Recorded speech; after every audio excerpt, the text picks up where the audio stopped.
In the case that you were living under a rock, the first game of the season ended in a stalemate.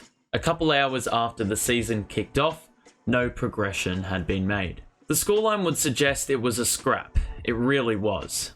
A high-intensity match played constantly between the arcs, with many opportunities being squandered. Some would say that 2 points is better than a loss, but 4 points is better than a draw. And the Blues had the 4 points in their grasp. Over the off-season, it's been preached that fine-tuning details and rectifying the issues, especially those of the final month of the season, would be of emphasis. But it seemed like nothing had changed, as Tom Lynch converted to tie the game with a quarter of a minute left. Today, I'll be looking at every moment of self-sabotage by the Blues that occurred in the last, as well as some other key points to note. Now, I don't know what Carlton need to do to close out a game at this point. The umps who may have put money on Richmond at three-quarter time weren't getting their way either, as the Tigers also self-sabotaged their way to a draw. I mean, Shea Bolton trying to go round the body directly in front was an appalling decision. And Jack Ross not even registering a score from his set shot should have been a signal from the gods that the win was ours. Heck, that point we scored on the stroke of halftime, which Richmond let in, and Adam Saad not opting to rush it in the second quarter, also could have said the same thing.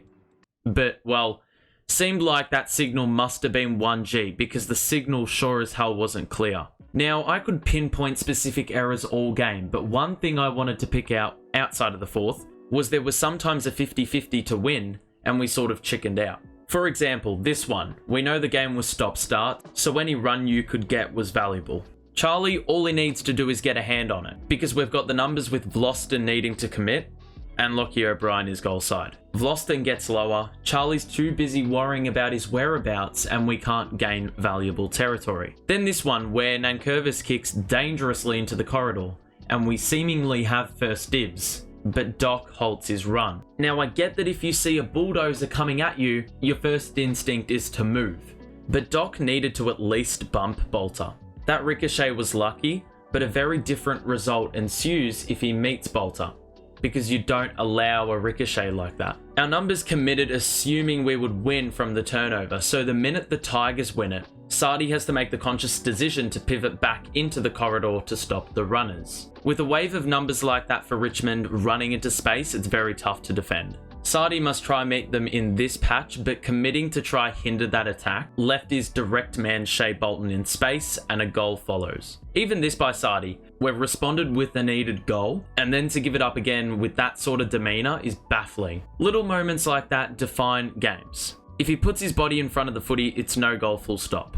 Now, the attack on the footy was one problem, but the clangers, the unforced errors, littered this performance. Now, the turnover average for a team per game last season was a tick under 69.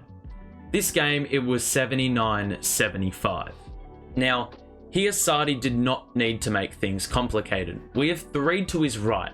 Sardi wanted to use this as a decoy so he could exploit the little pocket of space to run into. But with three in support, you can play proper link-up. Doc ran flat out off his man to help us rebound out the 50. Pretty despicable we turned it over from that position. Poor decision. This one isn't as bad because, look, you'd rather rush it out of play in the pocket where you can trap it, as opposed to giving it away with the behind. But much like all night, the forwards didn't really space out too well. And so here they've actually spoiled each other. If you see where they meet it on the way down, JSOS and Harry meet it far higher than Ben Miller's spoil attempt. One takes a mark, any score counts. Now, we've mentioned a few moments ago Richmond being able to protect a turnover because of Adam Saad being caught in two minds and taking too long. It happened again. Another poor kick into the middle, JSOS was clean. Always does well with the initial brush off, but Ches, who is running full stride, can be accessed if Always sends this one over his left shoulder. The wrong decision is punished, yet again. Another chance to exploit a Richmond backline that isn't set, gone begging. On this one, Sardi makes amends for that error that he did earlier, with a clever punch to keep momentum going in the sequence. But what follows is sort of poor. Now, if I was Weeders, I would have sent it into space for Sardi to exploit his pace or get the footy. Or I'd place it more boundary side. But this isn't all on Weeders though. To accommodate a kick like that, Matt Owies should not be corridor side. He needed to anticipate the change of direction when it was in the back 50 and get on his bike to get more boundary side. Now, the kick isn't great, but players like Charlie also need to peel across to aid Owies because you limit the kind of kick you can do when Owies is matched up on Vlosten. You can only really kick to him on the lead as opposed to kicking in the air, especially when Owies is giving up size. Now, obviously, with Richmond intercepting, they can send it back in the forward 50. The pressure continues to mount. The more pressure needs to be absorbed. And sooner rather than later, you're going to get punished. There's going to be a lapse in there somewhere. Now, once Charlie kicks the goal to send us in front by 7, 8 minutes and 38 seconds remain. The errors continue to trickle in. Sardi switches the play from deep in our backline. Owies does well on the gather, but the hand pass lacks punch, and so that creates a ripple effect. McGovern fills the heat through the hands that prompts the error to handball behind Owies, who also should have probably checked his run. And whilst the recovery is decent enough, we never actually exit the back 60 or 70 metres. Another chance to run squandered. Then we take a mark inside the final 4 minutes. Courageous grab by TDK, by the way. TDK stepping up.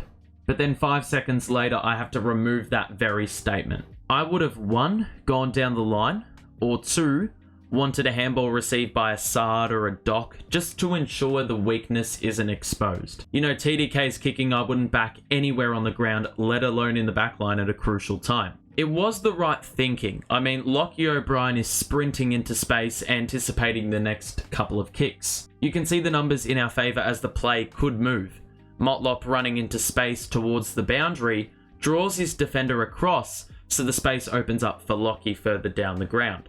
But it doesn't even get past step 1. He's very lucky Hollands isn't on a more experienced player because he overran the footy and kept it in. Lucky Ross rushes it out, but you don't put your rookies in that position nonetheless. Then in a paddock, Akers loses a crucial 1-on-1. Yet again, we're lucky it wasn't someone experienced that ended up with the footy for Richmond, because otherwise a vital score is registered. McGovern, I swear, was playing for Richmond, dropping an uncontested intercept, who could run the clock down if he marks it.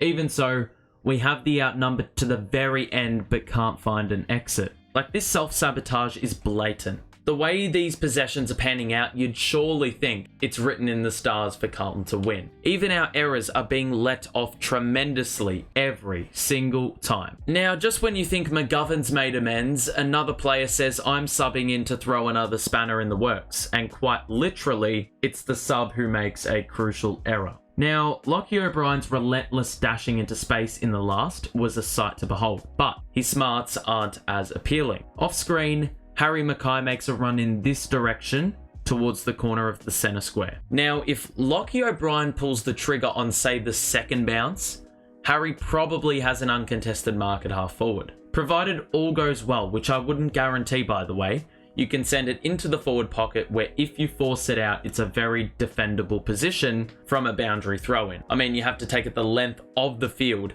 and overcome congestion in order to get a score. That being said, taking 4 bounces did allow some valuable territory to be gained, and the kick, despite Richmond numbers flooding back, is actually insanely precise, finding a lone blue surrounded by Tigers. But get Harry some running spikes because slipping over sent the whole play into the bin. Opportunity blown again. Is that honestly anything other than self-sabotage? And is any other team in the comp getting those kinds of results with a play like that? You don't slip, you mark. You kick earlier, you mark. Mark equals time off the clock, and time off the clock is valuable. That crucial turnover leads to the calamitous final goal conceded by Carlton, holding Richmond goalless for a little under 29 minutes. With a flooded backline, the damn wall breaks. I will never understand why, with a minute to go, this final contest was not more physical.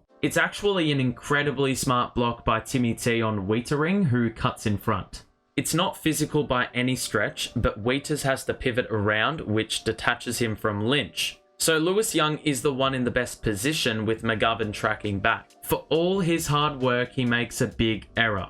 He's too busy looking for touch and feel for a physical mark on the ground, as opposed to a leaping mark. Because Lewis Young didn't use his momentum to leap and crash the pack over the top, McGovern has to basically go up, and whilst he gets up, he's never in an optimal position to get the spoil, with Lynch running at the footy. And so it was basically an uncontested mark all along. Diabolical. Now, just when we thought Richmond had dangled enough opportunities in front of us for more self-sabotage, they did it again, in the dying seconds. Blake Acres is wide open about 55 out because Richmond gambled and sent an extra number into the contest. One of ours pushes up, and so the lone Richmond defender has to occupy ground between the two. Acres hasn't played in a crowd this big, nor a game this close, but any AFL player needs to gobble up this mark. Now, I'm not saying we score with only seconds left on the clock, but another opportunity wasted. So look, if all these moments prove anything, it's that we shot ourselves in the foot. But the good thing about this happening in round one is that there is always next week to make amends. And there's a long time to turn things round. Disappointment aside, there's plenty of positives to extract. Lockie Cowan, he didn't feel out of his depth. Our backline absorbed 66 inside 50s and only conceded 8 goals. Ed Kerno's performance, I think, trumped many expectations. But time to regroup because we can't settle for this, nor should we dwell on it. A huge test next week against a Geelong side who also need to respond. We're definitely going to need to be infinitely better though. But if Carlton sides have proven anything since this time last year, it's that we could dish up absolutely anything. Hope you enjoyed. Drop a like and subscribe if this is your cup of tea. We'll see you soon. Bye for now.